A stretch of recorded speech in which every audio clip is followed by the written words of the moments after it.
สบายดีพี่น้องวันนี้เป็นวันที่2เด้อสำหรับมื้อวันอาทิตย์มื้อวันที่5เมษายน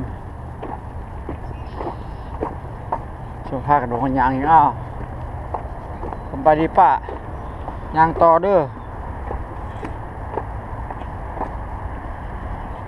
เกือบฮอดครึ่งทางเลยเด้อฮอดหัวน้องตัวนั้นก็แม่นครึ่งทางไม่ครึ่งพี่น้อง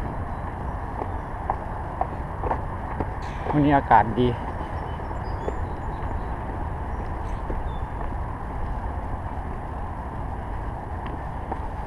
ดีใจหลายเดี๋ยวมายางคือถึงอดีตตอนนั้นนะหมอกหรือว่าหิมะลงหลายเนาะฟ้าทิศโทฤดูหนาวอีกไม่ได้มาเลยหักออกมาได้เดี๋ยวมอง2 อาทิตย์นี่นะพี่น้อง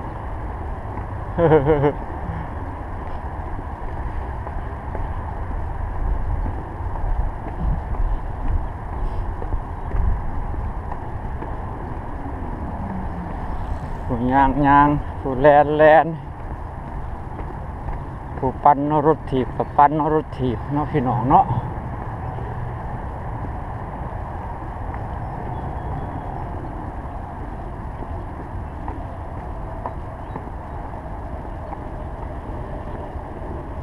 ผู้ที่มายางหรือว่ามาแลนหรือมาปั่นรถถีบอยู่แถวนี้สิมาใดกะแม่นกะเกณฑ์เวลาถืออีหลีแหละมันยังมาได้คนธรรมดาเนี่ยมันมาบ่ได้เนาะพี่น้องเนาะคันเฮาบ่ได้มีการคึดคักแน่หรือว่ากะคักแน่ผู้ที่มีความลำบากก็มาบ่ได้ดังนั้นหมายความว่าผู้ที่มาได้ที่ก็ถือว่าเป็นผู้ที่มีความรอบคอบหรือว่าชีวิตมีการเป็นอยู่ที่ว่าถือระเบียบแน่เนาะพี่น้องเราจังมาได้ขึ้นก็สั้นอีกก็ห้อยบ่มีเวลาสิมาเลยพี่น้องผู้ยางไว้ก็มีรุ่มจังหวัดยางไว้บ่ได้เลยพี่น้องดูเพราะยังกองมันสั่น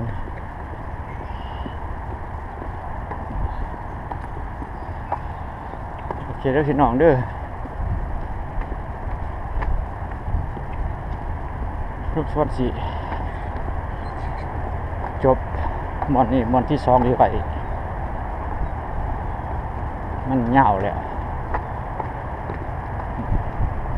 แลนยางกับยางท่อนยางเลยพี่น้อง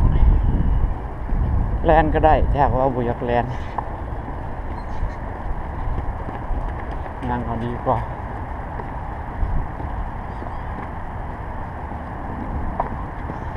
โอเคเด้อพี่น้องเด้อพบกันใหม่สบายดี